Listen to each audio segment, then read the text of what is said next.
going to be working on fractions and ratios. So at the very beginning of this, we're going to do a little bit of fraction review. If you're finding that this fraction review that we're doing is not enough, please go back to the wiki page and choose one of the fraction review videos that are already there that go more in depth. Remember, today this is just kind of an overview of fractions and ratios together. So first of all, we're going to start with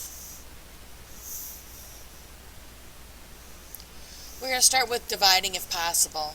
Now, a big issue for us is the 0 that's at the bottom. If I were to put 23 divided by 0 in my calculator, I would get an error. That's because in one of the unwritten rules in math is that you can't divide by 0. So if you see choices like this, it's going to be an undefined expression. Now, if the 0 appears in the top like it does in this one, that would be like saying 0 divided by whatever z was. No matter what I put in for z, my answer is always going to be 0. So remember, undefined if 0 is in the bottom. When you get 0 on the top, it doesn't matter what's on the bottom. As long as it's not another 0, your answer will be 0. Okay, some of the other pieces that we will be looking at in this section have to do with what do you do when you have some kind of a story problem. So in this one it says that a baseball player had 21 base hits and 47 times at bat. Write the fraction that describes the number of times the player had a base hit. So really you're going to be making some kind of a fraction that is part over whole, or some people might like to think about this as total. So part of the time, 21 times, he was able to get a hit. And out of those 21 times he got a hit, out of a total of 47 times. So this is our fraction. Now here's another example. It says that there are 83 women and 80 men in a hospital cafeteria. What fractional part of the customers? Now remember, that's male and female together then if they're customers. In the cafeteria consist of women. So basically it's going to be women over the total of all the people. So they say in this one 83 is my total. If I want to figure out the total people though, I would have to take the men and women and add them together. So 83 on the top, and on the bottom if I add those two together it's going to be 163. Now be careful about the way that they ask you to make this fraction, so that you know that women are the ones that are in the top of the fraction and the total of all people are on the bottom. Now, some of the other pieces that we're going to be dealing with have to do with changing things into improper fractions. So if this is the number I have, I'm just going to write a little bigger so you can see this. I'm just going to switch colors just for a second. To make an improper fraction, my bottom number is going to have to be 4 because they stay the same. And then I'm going to add some operations in here. So if I'm looking at this, I'm going to start out by doing 29 times 4 right here, which would give me 116, plus the one on the top would be 117. Now remember, this 117 came from 4 times 29, and then I got an answer multiplying those two together, and then added the 1 on the top. Now simplify. You really have two choices in this one. The big idea is to figure out what they have in common and to reduce them both by that same number. So 99 and 112 both have an 11 that would go into both of them evenly. 99 divided by 11 would be 9. 121 divided by 11 would be 11. Now, 11 happens to be a prime number, and since this will not go into 9 evenly, that's kind of the end. The other piece is, if you put this into your calculator, It will help you reduce it and make sure that you know how to do that. So, and it will actually help you get here. So at this point, they're assuming that you're going to use your calculator to be able to figure these things out, especially when you have larger numbers. So don't hesitate to be doing that. Okay, now, when you're simplifying on this one, there are a couple different pieces. First of all, 65 happens to go evenly into 195. It happens to go in there 3 times. So you know that there's a negative here. There's nothing in the bottom, so there's no, remember you have to have 2 negatives to make a positive kind of thing. So you know there's going to be a negative out in front. You can put it with the top number if you want, but either way is okay. So if I divided these both by 65, it would reduce down to 1/3. So it's negative 1/3. Now, if you did this, these are the same things. So make sure that you're kind of paying attention to that piece. Again, put it in your calculator and double check yourself. Okay, now we're going to start to look at simplifying, and it's going to be more than just numbers. In this one, if I had the 9 and the 24, that would be easy.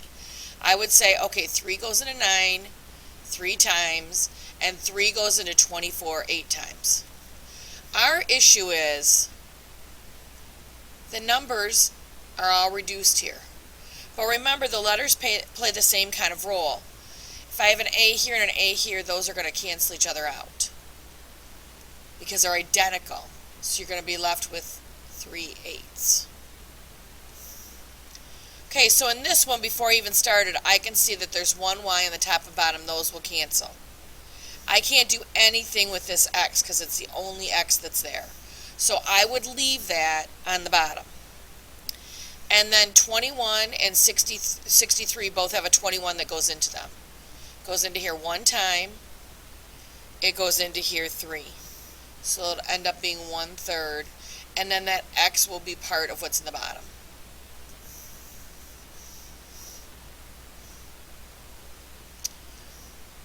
Okay, let me just change colors here.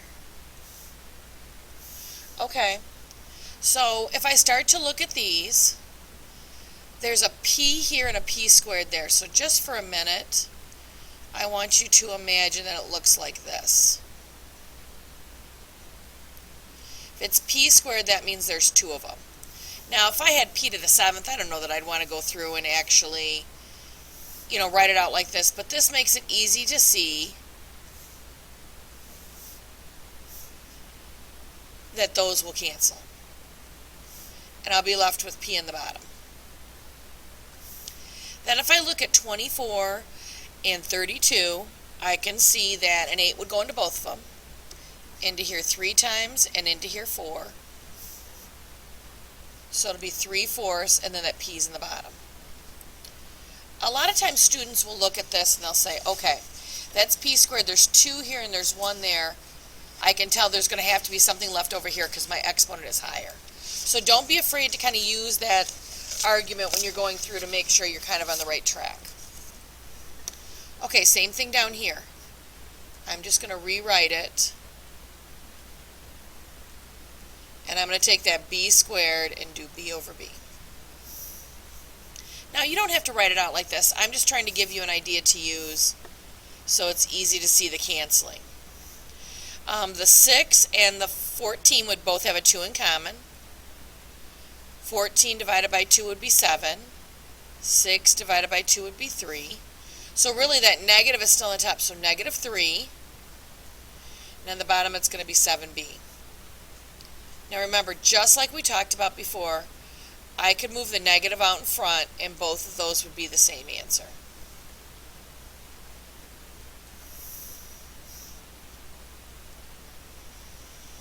Okay, now if we're going to look at this and talk about leaving it in exponent form, if there happens to be just 6's as bases, this is the way that it works.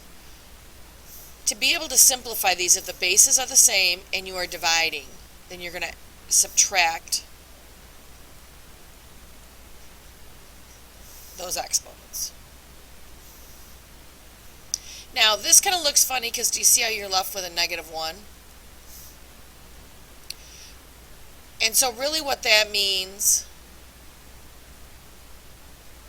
is that there's going to be one extra, but it's going to be in the other part of the fraction.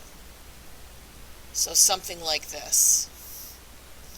Now, if you want to think about it like we were doing before, I think the simpler way to go about it, this is obviously what your book's going to be doing, but I think it's kind of helpful to think about the fact that there are 9 6s on the top. Now I'm going to go in and just add dots here for multiplication. So if they look smaller, that's fine. Just assume they're all multiplied together. And on the bottom, I know that I have 10.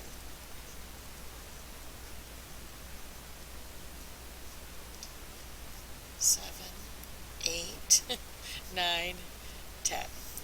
Okay, so if I'm going to do this, remember every pair that's alike when they're all multiplied are going to cancel out. So I'm going to go through all this,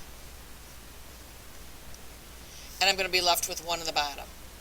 In order to keep that 1 on the bottom, I put a 1 on the top, because I want to be able to keep this 6 down here. So listen, either way you go about it, you're going to have that 1/6.